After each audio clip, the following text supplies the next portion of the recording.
주류가 아닌 입장 생각하기. 남의 입장, 남의 관점으로 생각해본다는 게 바람직한 일이라는 건 누구도 부정하지 않겠지만 실제로는 도통 쉽지 않다는 것을 자주 느낀다. 사람이라는 게 당연하게도 자기 입장으로 보고 듣고 생각하는 게 기본이고 거기에 해당되지 않는 경우나 사람이 있다는 사실을 인식조차 할 수 없게 되어 먹었으니 자꾸 노력해서 습관을 들이는 방법밖에 없는 것이다. 그런데 이렇게 잘난 척을 하는 나도 그런 습관이 들지 않은 것은 매 한 가지라. 올여름에는 참으로 한심하고 실례되는 짓을 저지른 적이 있다. 슬슬 여름이 끝나갈 무렵이었던 것으로 기억하는데 내가 가입한 커뮤니티에 우울증을 겪고 있다는 분의 글이 올라왔다. 이에 나는 공공기관의 지원을 받을 방법과 자기 심리를 살펴보기에 좋은 책을 소개하는 답글을 둘이나 달고 남에게 도움이 되었다는 사실에 뿌듯해했다. 그런데 뜻밖에도 상당히 건조한 반응이 돌아오는 게 아닌가. 그래서 뭔가 내가 너무 나댔거나 실수한 부분이 있나 곰곰이 생각해봤는데 아뿔싸, 내가 소개한 기관 중 하나는 서울시 산하기관이라 서울 시민만 이용할 수 있었다. 그분이 서울 시민이 아닌 것을 알면서도 그따위 소리를 했으니 멍청한 것도 정도가 있다 싶었다. 서울 한 지역에만 너무 오래 산 사람은 한국과 서울을 혼동해서 생각하는 경우가 허다하다더니 내가 바로 그랬다. 콘텐츠를 만드는 사람이라면 남보다 더 타인의 관점을 고려할 줄 알아야 할 텐데.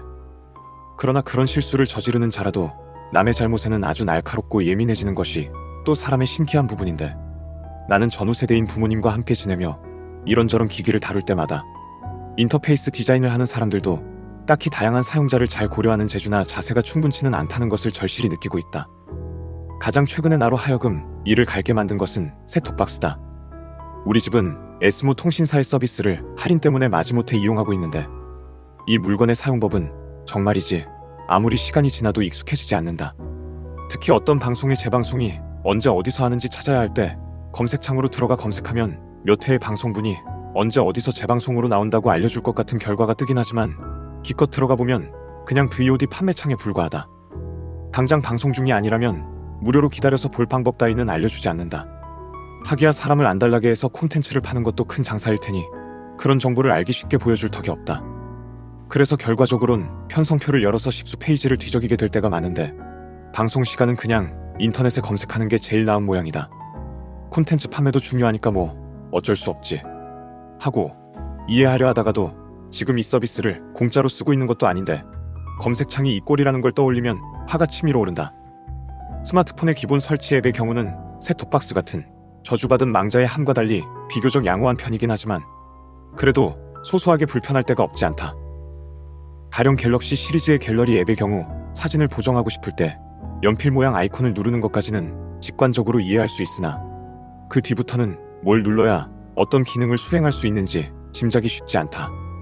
기억, 이음 모양의 두 모서리가 교차된 모양은 사진 크기를 조절할 때 그런 모양을 움직이니까 겨우 이해할 수 있다. 하지만 삼원색을 표현한 듯 원 세 개가 모여있긴 한데 교차되는 부분이 투명하지 않아 공이 튕겨 날아오는 것처럼 보이기도 하는 아이콘이 필터라는 건 상당히 모호하다. 무엇을 그린 걸까? 다음으로 태양 모양은 밝기 조절이 아닐까 하는 추측으로 이어질 수 있긴 하나 거기서 색조화채도 선명도 따위도 조절할 수 있을 거라는 기대를 하기는 쉽지 않다. 마지막으로 나와 있는 스마일 아이콘은 이 중에서 가장 난해하다. 그림에 펜으로 그림을 그리거나 형광펜 따위를 쓸 수 있는 메뉴라 상당히 자주 쓸 메뉴인데 스마일 아이콘과 그림을 꾸미는 행위가 도통 매치되지 않는다. 요즘은 사진에 스티커를 붙이는 게 펜으로 줄을 치는 것보다 더 흔히 있는 일이라 그런 걸까? 그렇다면 왜 스마일 아이콘을 눌렀을 때의 첫 번째 하위 메뉴가 스티커가 아니라 그리기일까? 분명 심오한 이유가 딸린 기획을 통과하여 정해진 사항들이겠지만 나로서는 상당히 이해하기 어렵고 스마트폰에 익숙하지 않은 세대에게 이해시킬 자신도 없다. 그런데 이 아이콘들을 1초 이상 누르고 있으면 아이콘 밑에 기능의 명칭이 뜨는 것을 아셨는지? 나도 어머니께 스타일러스 사용법을 가르쳐드리다 커서가 잠깐 올라가 있으면 명칭이 뜨는 것을 보고 처음 알았다. 이런 식으로 반응하는 인터페이스는 데스크탑에서나 볼 수 있고 스마트폰 앱에선 좀처럼 보기 힘든데 놀라운 일이다. 나름대로 친절한 부분도 있다는 것을 알아서 마음이 약간 놓이긴 하나 애초에 아이콘 밑에 설명을 작게라도 적어뒀다면 이런 비밀스러운 친절이 필요 없지 않았을까? 이와 비슷한 문제를 아는 앱들이 적지 않은 편인데 굴지의 대기업인 네이버에서 만든 영상 편집 앱인 프리즘 역시 편집을 하려고 들어가 보면 설명 없는 아이콘 천지라 익숙해지기가 도무지 쉽지 않다. 사진 보정의 대명사로 쓰이는 포토샵도 마찬가지다. 그러면서도 같은 제작사인 어도비의 라이트룸은 아이콘 밑에 이름이 달려있으니 대체 무슨 이유로 이런 구분을 한 것인지 짐작조차 하기 어렵다. 한편 iOS는 안드로이드와 달리 직관적인 인터페이스를 자랑으로 삼았던 만큼 지금도 집히는 대로 쓰면 될 거라는 이미지가 좀 있긴 하지만 실제로 뭘 좀 해보려면 직관적이지 않은 부분이 한두 군데가 아니다. 위에서 갤러리 앱을 외로 틀었으니 이것도 사진 앱을 보자면 여러 사진을 선택해서 삭제하거나 앨범을 변경하고 싶을 때 습관대로 사진 하나를 2초 이상 누르고 있어도 하위 메뉴가 뜰 뿐 여러 항목을 선택하게 해주는 상태로 변경되진 않는다. 우측 상단의 선택 버튼을 눌러야 한다. 대단히 많은 앱에서 공통으로 쓰는 방식과 다른 노선을 택한 셈인데 홈 화면이나 파일 같은 애플의 다른 앱을 봐도 2초 이상 클릭하면 하위 메뉴가 뜨지 다중 선택을 바로 지원하지는 않는 것을 보면 애플은 아마도 이 방식을 표준으로 삼은 듯하다. 따라서 애플 내에서도 기준이 제멋대로라는 식으로 비난할 수는 없긴 하지만 다른 앱에선 너무나 당연하게 쓰는 방법이라 애플의 앱에서 2초 눌렀다가 이게 아니지 하고 취소하는 게 한두 번이 아니다. 선택 버튼을 따로 만들어 배치해두는 게 직관적일까? 아니면 흔히 통용되는 방식을 따라서 2초 이상 누르면 여럿을 고를 수 있게 하는 게 직관적일까? 계산기나 리모컨을 모티브로 거기 있는 버튼을 누르도록 홈 화면을 만들었다는 잡스의 디자인 논리를 따르자면 선택 버튼이 보이는 게 원칙에 맞게 직관적인 것 같고 스마트 기기가 대중에게 제법 익숙해졌으니 주류의 맥락대로 하는 게 누구나 어색함 없이 쓸 수 있어 직관적인 것 같기도 하다. 그러니 나로서는 양쪽 다 채용해줬으면 하는 심정이지만 다른 앱 제작사라면 모를까 애플만큼은 발빠르게 무슨 개선을 하리라 기대하기가 어려운 편이다. 사용자가 익숙해질 수밖에 없다. 애플의 독자 노선은 옳든 그르든 이런 식이라 나는 특별한 목적이 있지 않은 이상 애플 기기를 스마트 기기에 익숙하지 않은 사람에게 잘 권하지 않는다. 나는 특별한 목적이 있지 않은 이상 애플 인터페이스 문제가 아니더라도 새로운 방식을 채용했지만 기존 방식이 익숙한 사람들을 위해 양쪽 방식을 유지하는 게 중요하다는 생각을 미술관에 가서도 종종 한다. 예전에는 도슨트 프로그램을 들으려면 기기를 미술관에서 빌려야 했다. 그런데 언제부터인가 이게 제휴된 음원 제공 앱을 스마트폰에 받아서 알아서 듣는 방식으로 바뀌기 시작했다. 간편한 것은 사실이지만 스마트폰을 쓰지 않는 사람은 곤란하고 데이터 제공량을 소진해버린 사람은 약간 짜증이 나며 배터리가 다 떨어진 사람, 이어폰이 없는 사람은 억울해진다. 그리고 스마트폰은 갖고 있지만 이용이 능숙하지 않은 사람이라면 앱 다운로드, 서비스 가입, 음원 재생 앱 사용이라는 장벽을 모두 넘어야 하는데 내가 그런 사람 입장이라도 잘할 자신이 없고 그런 사람을 에스코트할 입장이 된다 생각하더라도 요리조리 잘 쓰게 설명할 자신 역시 생기지 않는다.